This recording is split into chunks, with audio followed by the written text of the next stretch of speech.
You know, one of the real problems that you and I have is that we don't have political power.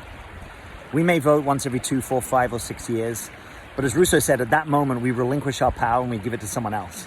So for most of the days of that 2, 4, 5, 6 year period, you have very, very, very little political power. Now, maybe you're an activist, maybe you read the media, maybe you're informed, but in terms of actual power to make decisions, most of us are alienated from our political power. What I have an interest in is how we reconnect and reimagine our own political agency so that we don't outsource our political power to a representative, so that we retain more of it for ourselves, either through our direct participation or through citizens' assemblies or through selected representation, meaning something like liquid democracy where we're choosing who we give our vote to on particular issues, but it's not just one person representing in the state of California as a senator, say 40 million people. I don't believe you can represent 40 million people in any kind of meaningful way.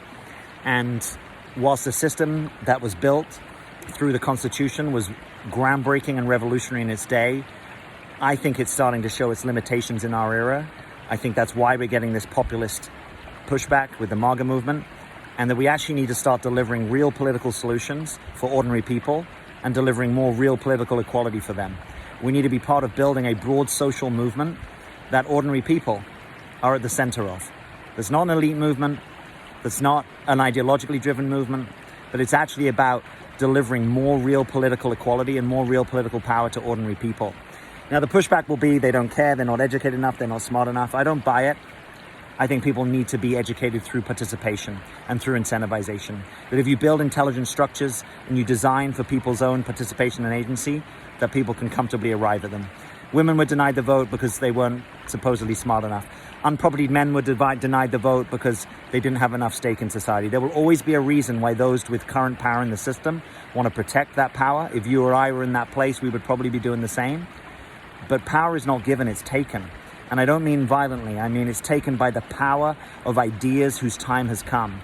And we live in an age of decentralized technology, of peer-to-peer connectivity, and those things can deliver a different kind of political agency to every person. There is no real reason why you couldn't be being consulted and even being part of binding votes on issues and being invited to citizens' assemblies and juries to debate and deliberate the key issues in your community at all levels of governance.